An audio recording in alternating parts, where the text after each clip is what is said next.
बात बेबात पे अपनी ही बात कहता है, मेरे अंदर मेरा छोटा सा शहर रहता है।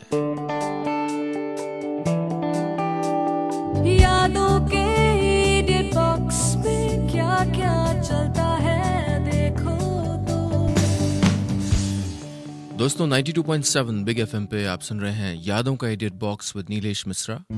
आज की कहानी डेडिकेटेड है उन लाखों स्टूडेंट्स के नाम जो आजकल जी जान लगा के एग्जाम्स की पढ़ाई में जुटे हैं। ये मेरी अपनी सच्ची कहानी है और इसका नाम है पापा से शर्त। ये बात 1989 की है। महानगर बॉयज इंटर कॉलेज नाम के लखनऊ शहर के एक जाने माने स्कूल में अलग अलग क्लासेस में पेरेंट टीचर मीटिंग्स चल रही थी। ग्राउंड फ्लोर पे एक लंबे कॉरिडोर से लगे एक क्लास में मेरी class teacher Mrs Vimala Mishra मेरे और मेरे पापा डॉक्टर एस बी मिश्रा के साथ बैठी थी। मैं स्कूल में नया नया आया था। मेरी class teacher Mrs Mishra biology की टीचर भी थी। बड़ी कड़क और बहुत बढ़िया टीचर थी। लेकिन क्या करता, मेरा बायोलॉजी में कोई इंटरेस्ट नहीं था। पापा के कहने पे मैंने साइंस साइड तो ले ली थी, लेकिन मैं तो बचपन से कविता, डिबेट, थिएटर, स्टोरी राइटिंग वगैरह चीज़ों में बड़ा खुश रहता था। जगजीत सिंह की गज़लें सुन सुन के नैनीताल के माल रोड पे झील के किनारे मूंगफली खाते हुए चल के कभी गीत गुनगुनाता था, कभी गीत लिख भी लेता था। ऐसी हालत में जब मैं लखनऊ आया और महानगर बॉयज़ में दाखिला हुआ तो गीत, गज़ल, रोमांटिक शामें सब भूल गई जब मेरा सामना एक बड़ी दिग्गज चीज़ से हुआ। बायो लैब में मस्त टांगे फैलाए मेरे सामने लेटा हुआ महानुभाव मेढक। यूं तो स्टील की ट्रे पे लेटा केमिकल्स में नहाता हुआ बड़े सर वाला मेढक मरा हुआ था, पर बाय गॉड की कसम मौत मेरी हो रही थी। समझ लीजिए वही वो लम्हा रहा होगा जब मैंने बहुत बड़ा फैसला किया। और वही फैसला मैं पेरेंट्स टीचर मीटिंग में मिसेस विमला मिश्रा के सामने सुनाने वाला था। मैंने गला साफ किया और कहा, मैडम असल में मेरा बायोलॉजी लेने में कोई इंटरेस्ट नहीं था। मुझे पापा ने जबरदस्ती बायोलॉजी दिलाई है।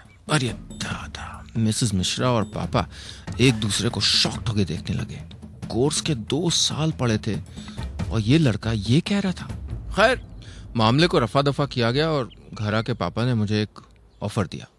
हमने एक शर्त रखी, मेरे और पापा के बीच में हमारी लाइफ की एकमात्र शर्त। बोले, अगर क्लास 12 में तुम्हारी फर्स्ट डिवीजन आ गई तो तुम ग्रेजुएशन में आर्ट साइड ले सकते हो, वरना मैं जो चाहूंगा वो होगा। मैंने कहा, मंजूर है। अगर चाणक्य 1989 में जिंदा होते तो मेरे पापा पे बड़ा प्राउड फील करते। पापा ने अपनी ओर से जबरदस्त चाणक्य नीति खेली थी। चित भी मेरी, पट भी मेरी। उन्होंने एक झटके में इंश्योर कर लिया था कि मैं 2 साल मेहनत करके पढ़ाई करूं। यूपी बोर्ड हिंदुस्तान के सबसे मुश्किल बोर्ड्स में होता है और वहां फर्स्ट डिवीजन यानी 60% लाना उन दिनों बहुत बड़ी चीज मानी जाती थी। मुझ पे अचानक जबरदस्त प्रेशर आ गया था। मम्मी पापा उन दिनों नैनीताल में रहते थे और मैं ननिहाल में रह के पढ़ाई करने वाला था। नया शहर, नया स्कूल, नए नए मेढक, बाय गॉड, नन्ही सी जान और 1000 झमेले। हालांकि मेरा जन्म लखनऊ में ही हुआ था, लेकिन मेरा बचपन मध्य प्रदेश में रीवा नाम के शहर में और रायपुर जो अब छत्तीसगढ़ की राजधानी है, और फिर ज़्यादातर नैनीताल में गुजरा था। अभी अभी लखनऊ आया था और मेरा जन्मस्थान होने के बावजूद लगता था जैसे किसी गांव से बड़े शहर आ गया हूँ। स्कूलों में एडमिशन मिलना जैसे अब एक महासंग्राम की तरह एक जीवन मृत्यु जैसी स्थिति होता है, ऐसा तो तब नहीं था, लेकिन तब भी अच्छे स्कूल में एडमिशन एक छोटी मोटी महाभारत से कम नहीं होता था। बड़ी मशक्कत के बाद महानगर बॉयज़ में सीट मिली थी। मैथ्स में हमेशा से मैं कुछ फिसड्डी टाइप रहा था, इसलिए बायोलॉजी स्ट्रीम ले ली और अब चक्रव्यूह में फंस गया था। बायोलॉजी के साथ साथ एक और मुसीबत गले पड़ गई थी, फिजिक्स। ये बड़े बड़े साइंटिस्ट अपना जो लिखना था लिख के चले गए, भैया हमारी जान आफत में क्यों डाल गए। एक और प्रॉब्लम थी, मुझे साइकिल चलानी नहीं आती थी। पापा ने नैनीताल वापस जाने के पहले एक नई ग्रे कलर की साइकिल दिला दी। साइकिल चलाना सीखा, लेकिन साइंस साइड की साइकिल यूं चल रही थी जैसे मैं रिक्शा चलाने वाला हूं और किसी ने ऑलरेडी ऊंची चढ़ाई को 70 डिग्रीज पर खड़ा कर दिया। अक्सर खींच मचती थी, नाराजगी होती थी, मोटी मोटी किताबों को देख के डर लगता था। दोस्तों, मैं नाकाम होने से बहुत डरता था, या यूं कहूं कि ओवर कॉन्फिडेंट था कि फेलियर या नाकामी मेरे साथ थोड़ी हो सकते हैं। ननिहाल में कमरा बंद करके अपनी छोटी सी स्टडी टेबल पे, जो मेरे राजू मामा ने कभी अपने टाइम पे इस्तेमाल की थी, मैं अक्सर सोचता था कि अगर नंबर ठीक नहीं आए तो क्या होगा। दोस्तों और खासकर मेरे स्टूडेंट फ्रेंड्स, अक्सर मैं शुक्र मनाता हूं कि मैं 1973 में पैदा हुआ, 1983 या 1993 में नहीं। मुझे नहीं लगता कि मैं आप जो प्रेशर्स आजकल झेलते हैं वो कभी झेल पाता। ये पोइट्री, नाटक, नौटंकी तो भाड़ में चली गई होती। 90% मार्क्स तो आप समझिए मजाक बन गया है कि जैसे अगर आप 70% ले आए तो आप इंसान तक कहलाने के लायक नहीं रह जाते, जैसे आप लोग बस चलते फिरते नंबर्स हो। मेरी जिंदगी का टर्निंग पॉइंट तब आया था जिस दिन मेरे पापा मेरे दोस्त बन गए थे। पेरेंट टीचर मीटिंग में साथ बैठ के वो समझ गए थे कि मैंने उनका मान रखने के लिए साइंस साइड तो ले ली थी, लेकिन ये मेरी जिंदगी नहीं थी। फिजिक्स का इक्वेशन सुलझाने के बजाय मुझे एक गजल लिखने या सुनने में ज्यादा मजा आता था, और मैं अपने चारों ओर इतने ब्रिलियंट क्लासमेट्स को देख के भी और चकरा जाता था। खूब पढ़ता था, खैर मेहनत करता था, लेकिन ये अक्सर समझ नहीं आता था कि मेरा फ्यूचर क्या है। मैं खुद से कहता था कि कहानी कविता लिख के कोई रोजी रोटी थोड़ी कमाता है, नहीं। कभी कभी इन्हीं सवालों के लिए साइकिल निकाल के शहर में निकल जाता था, किसी अंतहीन यात्रा पे, ट्रैफिक के कोलाहल के बीच कई सवालों को मन में खुद से पूछता हुआ। जैसे जैसे बोर्ड एग्जाम्स की तारीख पास आती गई, मन अनिश्चितता, अनसर्टेनिटी के दलदल में घुसा जा रहा था। देर तक पढ़ने लगा। फिजिक्स का ट्यूशन चालू कर दिया था हमारे फिजिक्स के टीचर के घर पे। बड़े भारी भरकम पहलवान टाइप थे, लेकिन फिजिक्स रूपी पहलवान मुझे उनसे बहुत ज्यादा भयानक लग रहा था, और लगता था कि मार्च में बोर्ड एग्जाम आते ही ये दो, फिजिक्स नाम का राक्षस और बायोलॉजी नाम की राक्षसनी, मुझे पूरा निगल जाने वाले थे। क्लास में मैं अकेला स्टूडेंट था जिसने बायो पढ़ने के बावजूद MBBS का फॉर्म ही नहीं भरा। बड़ी बिकट परिस्थिति थी। बोर्ड एग्जाम चालू हो गए। जय हनुमान ज्ञान गुण सागर, जय कपीस तिहुँ लोक उजागर, हनुमान चालीसा पढ़ते पढ़ते, और हाँ किताबें भी ऑफ कोर्स, किसी तरह हमने बोर्ड्स निकाल दिए। फिर रिजल्ट्स का दिन आया। उन दिनों रिजल्ट्स इंटरनेट पे तो आता नहीं था।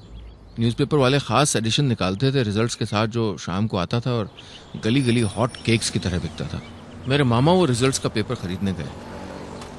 वापस आए, धीरे से लकड़ी का पुराना बड़ा सा दरवाजा खोला और बोले, ओए फर्स्ट डिवीजन आ गई, फर्स्ट डिवीजन, ओए मिठाई मंगाओ। दोस्तों रिजल्ट्स आ गए थे और मेरी फर्स्ट डिवीजन आ गई थी, बल्कि 60 ही नहीं 74% आ गए थे, या शायद 68, चेक करके बताऊंगा।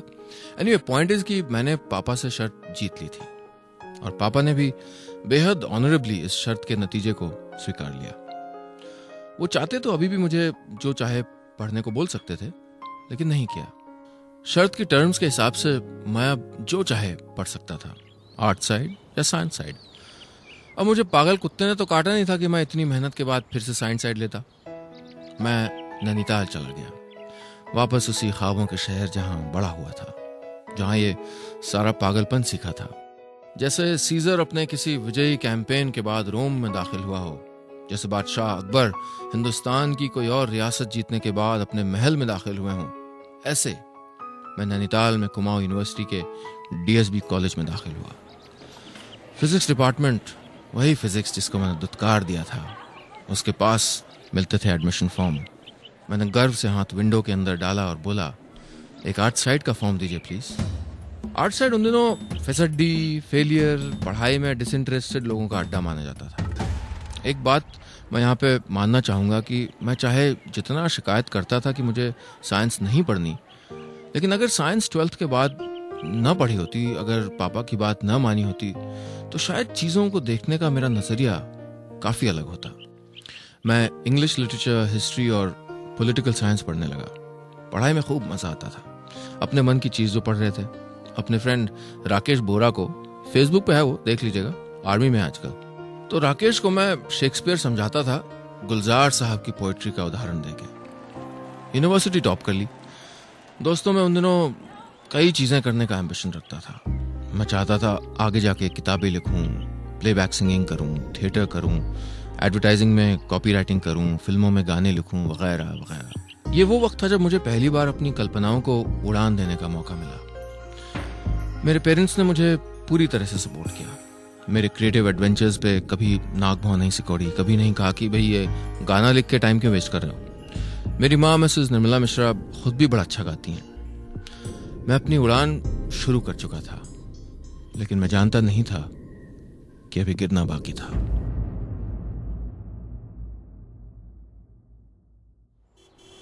कॉलेज खत्म करके मैं दिल्ली चला गया। दिल्ली का किस्सा फिर कभी सुनाऊंगा, लेकिन करियर की ओर जाने वाले चौराहे पे मैं फिर उन्हीं सवालों के साथ घिरा था। डॉक्टर बनने की होड़ से तो मैं बच गया था, लेकिन अब आईएएस बनने की कोशिश में था। पूरा 1 साल दिल्ली में आईएएस की पढ़ाई करता रहा, पूरी मेहनत की। पापा 2000 रुपए हर महीने भेजते थे। लगता था पापा की गाढ़ी कमाई खर्च करके रह रहा हूँ, किसी लायक बन पाऊंगा कि नहीं। हिस्ट्री और पॉलिटिकल साइंस मेरे सब्जेक्ट थे। एक दिन रिजल्ट आ गया। आईएएस के प्रीलिम्स एग्जाम में मेरा सिलेक्शन नहीं हुआ था। साल भर की मेहनत एक लम्हे में चूर चूर हो गई थी। ये मेरी जिंदगी का पहला बड़ा फेलियर था।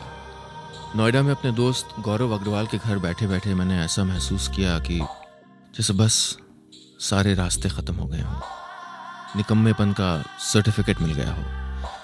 मैं फिर शायद उसी दुविधा की गली में खड़ा था जहां बायोलॉजी और फिजिक्स की पढ़ाई करते करते कभी स्कूल में खड़ा था। जो मैं चाहता था, लिखना, संगीत, आर्ट्स, जिंदगी में उस ओर बढ़ूं या वो करूं जिसकी हम सब से उम्मीद की जाती है। बड़ी गहरी इनसिक्योरिटी से गुजर रहा था। वो सारे अखबार के आर्टिकल्स जो मैंने क्लास 11 से अब तक लिखे थे, सारी पोएम्स, सब बेमानी लग रही थी। असली दुनिया में शायरों की जगह कहाँ होती है। जैसे मैं एक बहुत बड़े से हॉल में था जिसमें दर्जनों करियर्स एक एक कुर्सी पे लिखे थे, लेकिन जो मैं चाहता था एक भी नहीं था। जेएनयू में इंटरनेशनल रिलेशंस का एग्जाम दिया, नहीं निकला। दूसरा फेलियर। मेरे चारों ओर का अंधेरा इससे गहरा शायद कभी नहीं था। यू नो व्हाट दोस्तों, मैंने हमेशा माना है कि जो होता है भले के लिए होता है। मुझे पता है इस समय बड़ा क्रूर, बड़ा क्रूअल लग रहा था मुझे, लेकिन थैंक गॉड मेरा आईएएस में एडमिशन नहीं हुआ। थैंक गॉड मेरा एडमिशन एमफिल में नहीं हुआ। एक शायर की, एक स्टोरी टेलर की कब का मौत हो चुकी होती।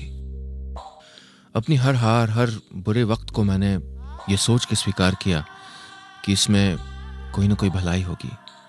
अगर मैं आईएएस बन गया होता तो आपको आज याद शहर की कहानियां नहीं सुना रहा होता, एक नकली जिंदगी जी रहा होता।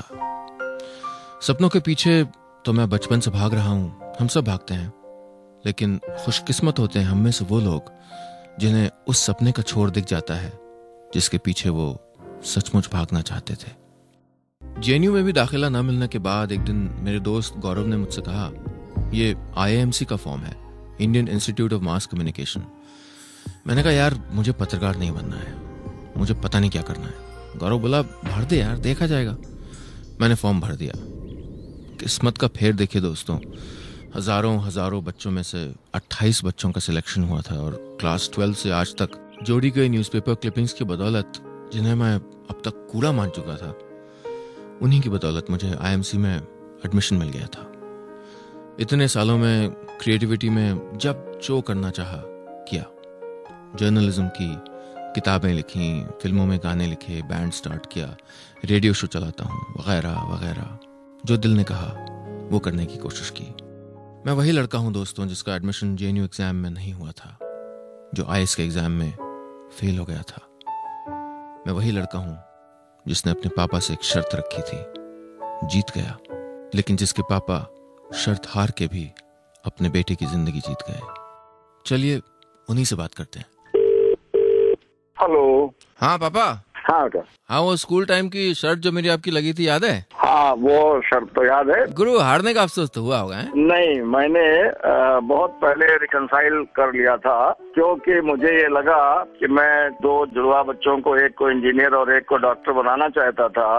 वो पूरा नहीं हुआ, लेकिन जब पूरा हुआ तो मेरी अपेक्षाओं से अधिक पूरा हुआ। लेकिन पापा अब तो बड़ा कम्पिटिटिव हो गया, मतलब अब तो पेरेंट्स 95-99% टाइप एक्सपेक्ट करते हैं मार्क्स। 90% उतना महत्वपूर्ण नहीं है जितना कि उसका जो रुझान है और उसको वो किस तरह से अपनी महत्वाकांक्षा को पूरा करने के लिए उपयोग कर सकता है। मैं पेरेंट्स को यही कहूंगा कि अपने बच्चों से जानने की कोशिश भी करें कि उन्हें जीवन में क्या चाहिए, यश चाहिए या धन चाहिए या पावर चाहिए, और उनकी क्षमता का मूल्यांकन करें, अपनी इच्छाओं को थोपे नहीं। अच्छा, इसी बात पे जो स्टूडेंट्स लाखों शो सुनते हैं उनको आप बेस्ट ऑफ लक कह दीजिए जो एग्जाम की तैयारी कर रहे हैं। शुभकामनाएं, all the best to them and I am quite sure that the present generation will shine. Thank you पापा, और बेस्ट ऑफ लक मेरी तरफ से भी सारे लिसनर स्टूडेंट्स को।